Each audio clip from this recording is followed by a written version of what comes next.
Tax department की official website incometax.gov.in पे आना है। इस वेबसाइट का जो लिंक है मैंने वीडियो के डिस्क्रिप्शन में भी दे रखा है। अब यहाँ पर पैन को आधार से अगर आपको लिंक करना है तो पेज में नीचे की तरफ आओगे तो यहाँ पर लिंक आधार का एक ऑप्शन दिखाई देगा जिसपे हमें क्लिक करना है। अब जैसे मैंने क्लिक किया है तो यहाँ पर आप देखोगे कि पैन आधार को लिंक करने की जो लास्ट डेट है वो 30 जून 2023 है और 1 जुलाई को आप सभी का जो पैन है वो पूरी तरीके से निष्क्रिय हो जाएगा। आप कहीं पर भी इस पैन के थ्रू एक्सेस नहीं कर पाओगे। अगर आपको बैंक खाता खोलना है, स्टॉक मार्केट में ट्रेडिंग करना है, ट्रांजैक्शन आप कोई करते हो, लेन देन करते हो तो वो पॉसिबल नहीं होगा। तो आप सभी को पैन को आधार से लिंक करने के लिए यहाँ पर अपना जो पैन नंबर है वो हमें फिल करना है। आधार नंबर को हमें इस बॉक्स में फिल करना है। इसके बाद में हमें वैलिडेट के ऑप्शन पे क्लिक करना है। अगर आपका पैन आधार अभी भी लिंक नहीं होगा तो यहाँ पर आपको इस तरीके का मैसेज शो होगा जो कि मैं शो कर रहा हूँ, payment detail not found for this pan. तो यहाँ पर बेसिकली कहने का मतलब ये है कि ये जो पैन कार्ड है जिसकी डिटेल्स हमने यहाँ पर एंटर की है ये इस आधार से लिंक नहीं है।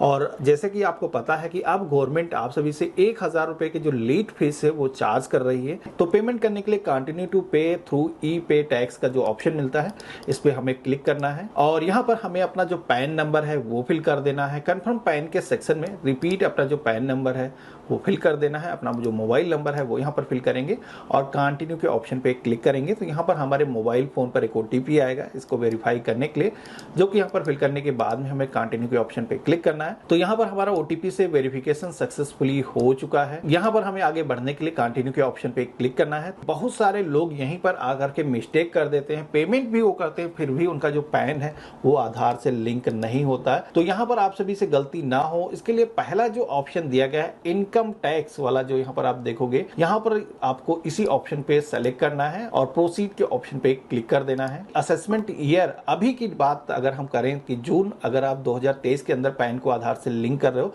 तो यहाँ पर लेटेस्ट 24-25 वाला जो ऑप्शन दिया गया है इसे ही आपको सेलेक्ट करना है। अगर आप यहाँ पर कोई भी दूसरा असेसमेंट ईयर सेलेक्ट कर देते हो तो उस केस में आप सभी का जो पेमेंट है वो वेरीफाई नहीं हो पाएगा। ये जो पेमेंट है गवर्नमेंट ने अदर रिसिप्ट 500 के अंदर बोला है तो ये हम यहाँ पर ऑप्शन को सेलेक्ट करेंगे और इसके बाद में हमें कंटिन्यू के ऑप्शन पे क्लिक कर देना है। तो इतना करते ही अगला जो पेज आता है जहां पर आप देखोगे कि यहाँ पर जो लेट फीस का जो हम पेमेंट कर रहे हैं 1000 रुपीज वो यहाँ पर आप देखोगे कि काउंट होकर के आ चुका है और इसमें हमें मैनुअली फिल करने की जरूरत नहीं पड़ी है, ऑटोमेटिक पॉपुलेट होकर के आया है।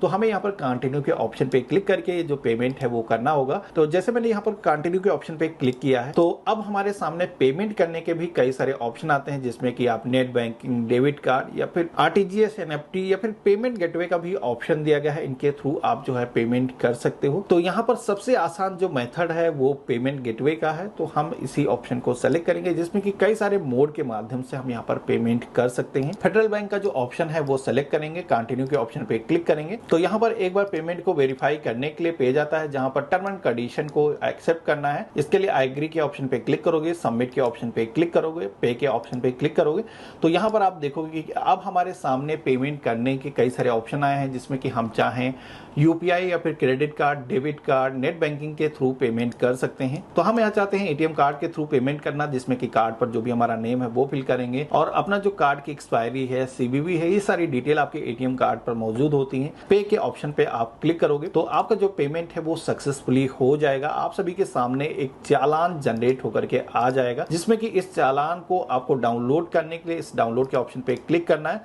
तो यहाँ पर आप सभी के पेमेंट की जो सारी डिटेल्स हैं वो यहाँ पर रिफ्लेक्ट हो जाती है जिसमें कि बीएसए कोड वगैरह भी इस पे मेंशन किया गया है। यही जरूरत होती है आप सभी का पैन आधार से लिंक करने के लिए। तो यहाँ पर इतना होने के बाद में आप सभी को थोड़ा सा वेट करना होगा क्योंकि ये जो पेमेंट आपने किया है ये पेमेंट इनकम टैक्स डिपार्टमेंट के ई फाइलिंग पोर्टल के थ्रू इसको वेरीफाई किया जाएगा क्योंकि ये जो पेमेंट है प्रोटीन जो एनएसडीएल की वेबसाइट है वो कलेक्ट करती है जिसमें कि 4 से 5 डेज का टाइम लगता है ऐसा बोला जाता है, लेकिन आपका जो पेमेंट 4 घंटे के ही अंदर वेरीफाई हो जाता है अगर वर्किंग डेज है। तो आप सभी को दोबारा से इस वेबसाइट पर आकर के पेमेंट को वेरीफाई करने के लिए दोबारा से उसी ऑप्शन यानी कि लिंक आधार के ऑप्शन पे हमें क्लिक करना है और यहाँ पर पैन आधार फिल करके जैसे ही हम कंटिन्यू के ऑप्शन पे क्लिक करेंगे तो पहले यहाँ पर जैसे कि आपने देखा था कि payment detail not found show करता था, लेकिन अभी आप देखोगे कि यहाँ पर पेमेंट डिटेल फाउंड का जो मैसेज है वो आ चुका है। यहाँ पर 1000 रुपये की जो फीस है हमने जो चालान के माध्यम से पेमेंट की है, उसका जो चालान नंबर है, जो अमाउंट है, जिस डेट को हमने पेमेंट किया, वो सारी डिटेल्स आ चुकी हैं। तो यहाँ पर अब लिंक करने के लिए हमें कंटिन्यू के ऑप्शन पे क्लिक करना है। अब हमें अपना जो आधार पे नेम जिस तरीके का है वो नेम यहाँ पर फिल करना है,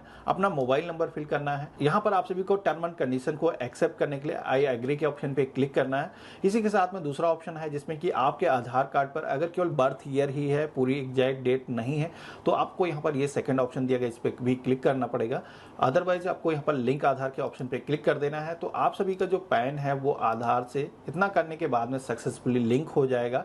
यहाँ पर आपकी जो रिक्वेस्ट है वो इनकम टैक्स डिपार्टमेंट के पास में वैलिडेशन के लिए सेंड कर दी गई है, ऐसा आपके पास में मैसेज आ जाएगा, जिसमें कि आप सभी लोग अब निश्चिंत हो जाइए, आपका जो पैन है वो आधार से गवर्नमेंट की तरफ से अप्रूवल के बाद में लिंक हो जाएगा। अगर आपको ये इंश्योर करना, वेरीफाई करना है कि आपका जो पैन है वो आधार से अभी तक लिंक हुआ है या नहीं हुआ, दोबारा से वेबसाइट पर आओगे तो पैन आधार लिंकिंग स्टेटस का एक ऑप्शन दिया गया, जिसपे आप क्लिक करोगे तो पैन आधार यहाँ पर फिल करोगे, व्यू लिंक आधार स्टेटस के ऑप्शन पे क्लिक करोगे तो यहाँ पर आपका जो करंट स्टेटस होगा वो आप सभी को रिफ्लेक्ट हो जाएगा। तो जैसे कि आप देखोगे कि अभी मैंने जस्ट रिक्वेस्ट सेंड की है, तो यहाँ पर बताया जा रहा है कि आपकी जो रिक्वेस्ट है अभी वैलिडेशन के लिए सेंड की गई है। और आप देखोगे 24 घंटे के बाद में जब मैंने दोबारा से इसका स्टेटस चेक किया है तो यहाँ पर ऐसा मैसेज आ चुका है कि आपका जो पैन है वो इस आधार कार्ड से सक्सेसफुली पहले से लिंक है। अब